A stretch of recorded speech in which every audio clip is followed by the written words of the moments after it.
Jubilito TV Official. Okay, so yun.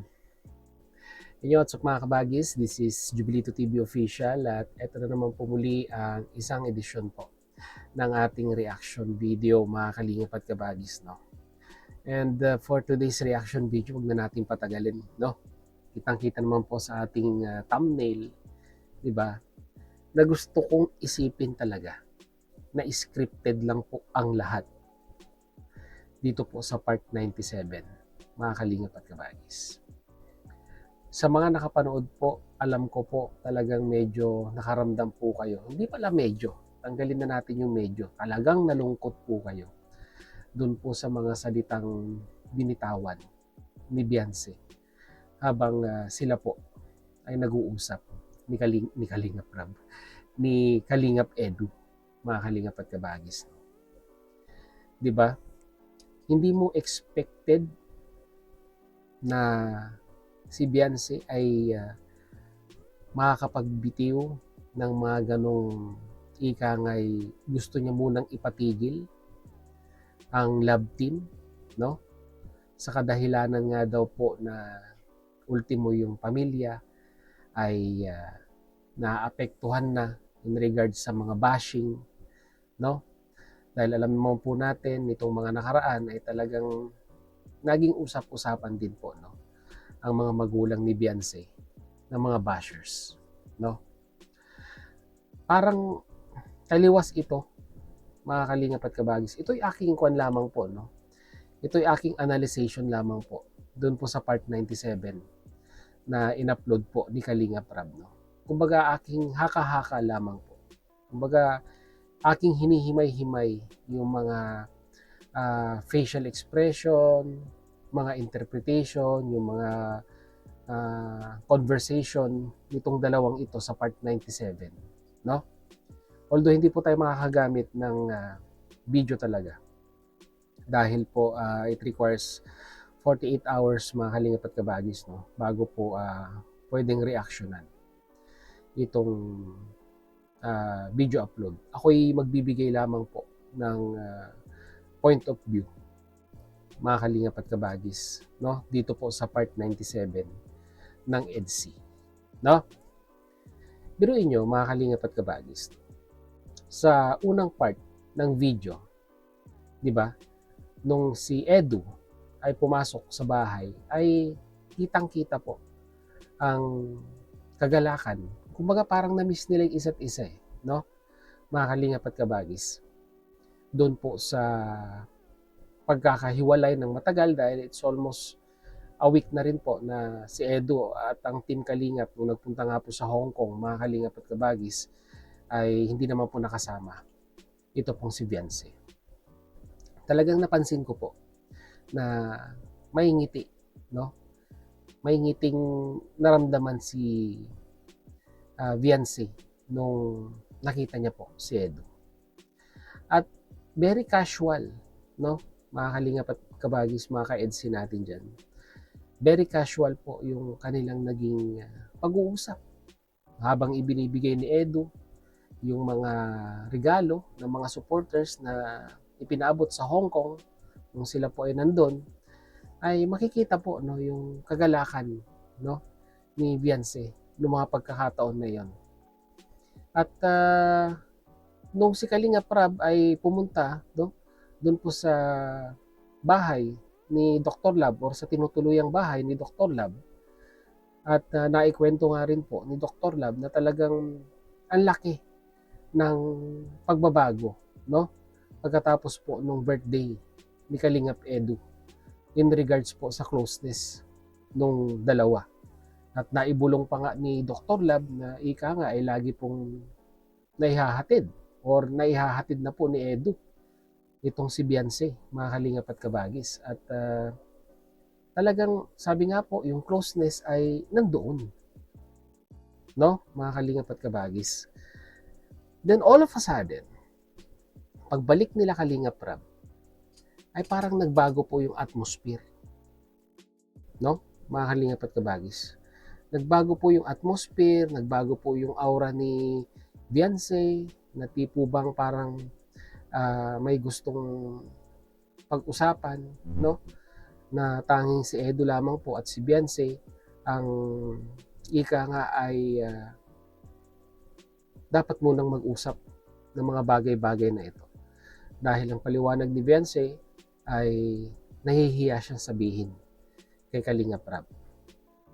So, doon pa lang nagbago na yung atmosphere, nagbago na yung aura ng mukha ni Beyonce na naging biglang malungkot. At doon na nga po nangyari yung revelation na gustong mangyari ni Beyonce, no, sa love team ng EDC.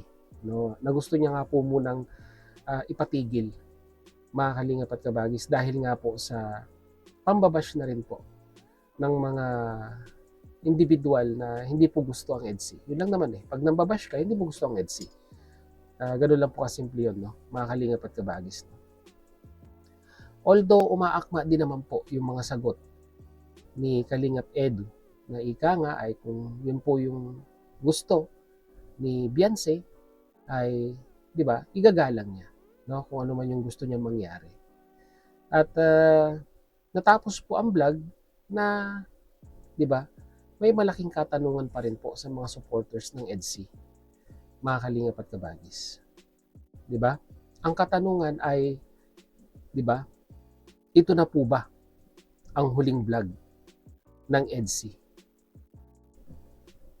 No?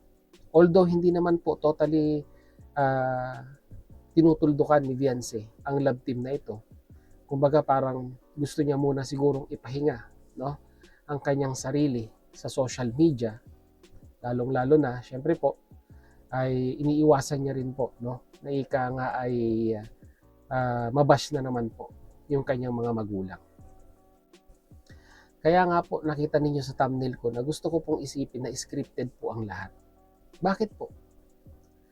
Kasi, di ba, kung yun lang naman po, para sa akin mga Kalingap at Kabagis, kung yun lang po ang main reason ni Beyonce para ipatigil ang love team ng dahil po sa mga bashers,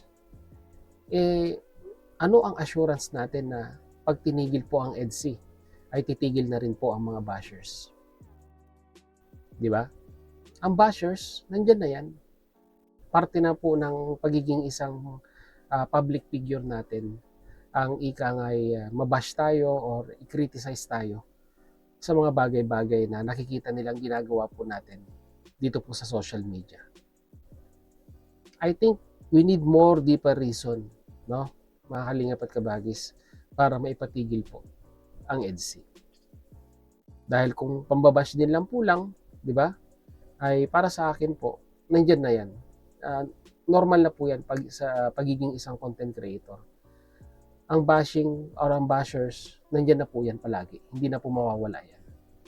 No?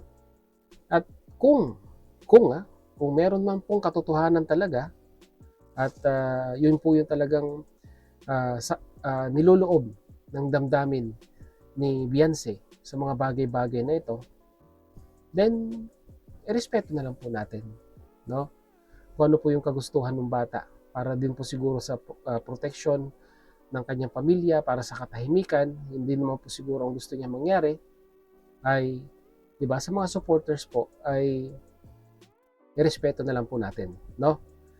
Mga Kalingap at Kabagis at mga ka-EDC natin. Dahil, syempre, di ba, kung medyo matatagalan na magkakaroon ng part 98, no, ay talagang mapapasabik po ang mga viewers kung ganyan. Pero wag naman po sanang matagal na matagal. Diba? Dahil syempre po, ang kasikatan ay nagfi-fade po yan, no? Sa paglipas ng panahon na pag hindi po na pag-uusapan or hindi po nagagawa ng panibagong part serye. Ika nga, mga Kalingap at Kabagis. No? At itik ko na rin siguro yung opportunity na pasalamatan din po yung mga butihing sponsor na nagpaabot ng kanilang tulong para po dun sa pagpaparepair ng bubungan, no, ng bahay nila Beyonce. Although aminado, no, inamin naman po ni Kalingap Rab na talagang sumablay po yung mga carpenters niya doon po sa pagkakagawa ng bubungan ng bahay nila Beyonce. At aminado din po siya at talagang Hindi po ito yung unang pagkakataon sa mga pabahay ni Kalingap Rab na nagkaroon ng bulilyaso, no? Sa paggawa po ng bubungan. At least, may admission, and at the same time po ay yung eagerness niya po na ma-resolve, no? Or ma-solve po yung problema ay nandoon. Yun po yung pinaka-importante doon, mga Kalingap at Kabagis. At si Kuya Bal na po ang in charge dyan, no?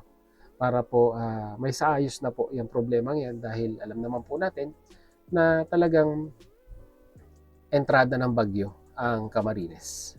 At importante po talaga na mayroon kang maayos na bubungan dyan po sa lugar na yan. So, yun lang po, no? Mga Kalingap at Kabagis, ang ating reaction video for today, and maraming salamat po. At kagaya po ng dati ay mag-comment na lamang po kayo sa ating comment section kung ano naman po ang inyong opinion dito sa ating pinag-uusapan. So yun, muli maraming salamat dahil sa dulo po ng ating reaction video. Ngayong araw na ito ay nasamahan niyo po muli, no? Si Joelito TV Official, at muli po nagpapaalala po ang inyong host.